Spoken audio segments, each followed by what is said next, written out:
I have 4 examples, and we'll talk about your situation. So I write them in reverse order. So goal is longer term. Then the visible progress that I want for my goal is just in intermediate. And then I'm going to pick one aspect of that, what would cause that visible progress, and that's the component. It might be a role or a function or a job, and then I'm going to say, gee, what would be different? What could I do differently in that role to start driving that progress? Let me illustrate. I got 4. This is number 1. Baseball. We wanted to win more games. We wanted to walk less. So pitching better. Good pitching beats what? Good hitting. So my son and I hired an NCAA World Series pitcher to come teach us how to coach. And he came the first week and said, wow, who am I teaching? Because I was all dressed. He goes, well, I said, you're teaching my son so he can pitch better. You're teaching me so I can teach everyone how to pitch. And so pitching is this. 1, 2, 3, 4, 5, 6. And if you do it like that, it's a dance step for the girls, and they got it. But every single person on our team could pitch, both boys and girls. Every single person could pitch. Did we win a lot of games? Yeah, we did.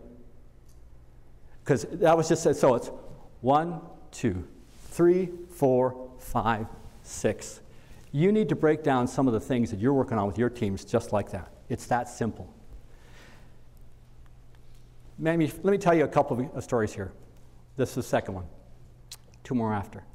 So we wanted a small manufacturing company. They were struggling with customer service and product development issues. They kept struggling year after year. They've been trying for 3 or 4 years to fix this. Couldn't do it. Their sales growth every year was, Matt, 1.2% or 3%. You know what I mean? Nothing to write home about. That's rate of inflation, yes?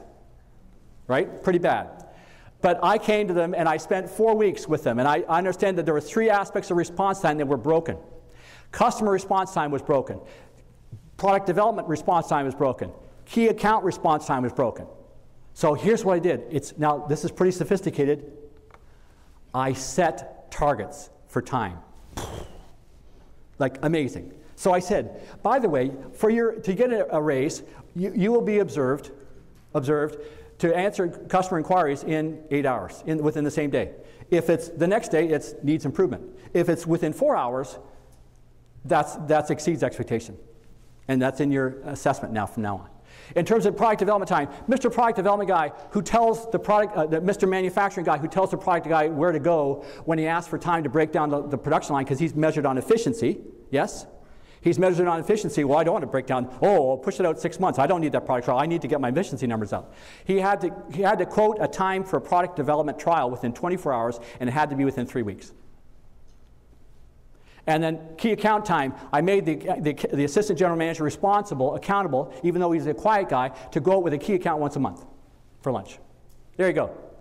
Rolled this out.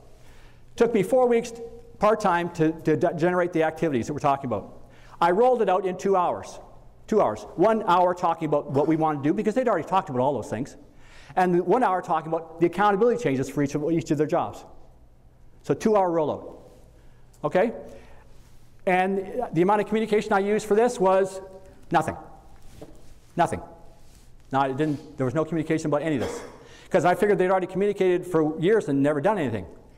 I figured, why don't we change it up and do something? And that's what we did. So what happened after 8 weeks, I made 1 visit to the company. 1 visit after 8 weeks. Didn't see them after that rollout.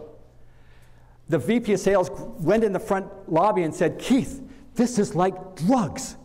I said, you're scaring the receptionists. What are you talking about? And he says, and he took me to his office. He said, our customers started calling us 3 weeks ago. And they said, who are you? And what happened to the company with the same name? You're nothing like them.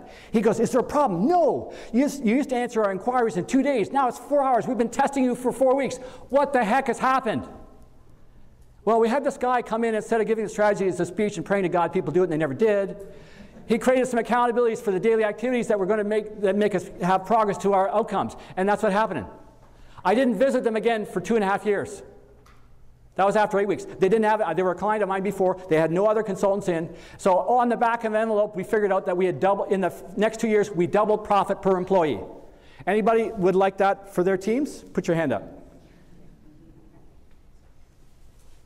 So no coaching, no comms. Just accountability on suggested activities.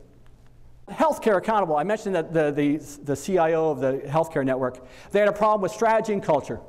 That was the goal. So we needed to be process reliability. The clinical systems were up and down. They needed to be up like a 5 nines type of thing. And that's what they're trying to drive. They weren't doing it. So we made that accountable, everybody accountable to do that. And on the leadership thing, again, just like amazingly unsophisticated things. I made the leaders accountable to ask their employees' opinions before they did things. Can you believe that? How sophisticated is that? And I said, you will be observed in every interaction with your employees. When they say, what do you think we should do? You say, I'd love to tell you, but in a minute, can you just tell me what you think we should do first? And then I'll tell you what I think. We can work together. It took another minute or so. But because they're accountable for it and they weren't going to raise it without it, started to happen. And it changed everything. Oh, the other thing we asked them to do was, please go to your own department meetings. And some of them hadn't been to their own department meetings in 2 years. Hard to tell your people you're for them and with them when you haven't even shown up at your own department meetings, yes? It's troublesome. So I said, make it your meeting. So that was Tuesday morning, we rolled it out. Thursday afternoon, the lady who scheduled our meetings was walking through IT, and 2 staff people grabbed her, and they were the ones who said, you know, is this a speech? But they said, who were those 2 guys and what did they do to our manager? And she goes, what are you talking about? Well, he came to the meeting on Tuesday morning. He came to our department meeting in the afternoon. He listened to us. He asked our opinion on things. He scared the crap out of us. and I said, well, okay, that's awesome. And then after 6 months, people were coming to me and saying, wow, is the culture going to go back the way it is? It's so awesome now. I go, well, think about what I did. Did I do anything? What did I do? Did I give a speech? Did I give a presentation, a bunch of them? No. What did I do? You changed accountabilities. I said, exactly. Unless you take them out, it'll stay.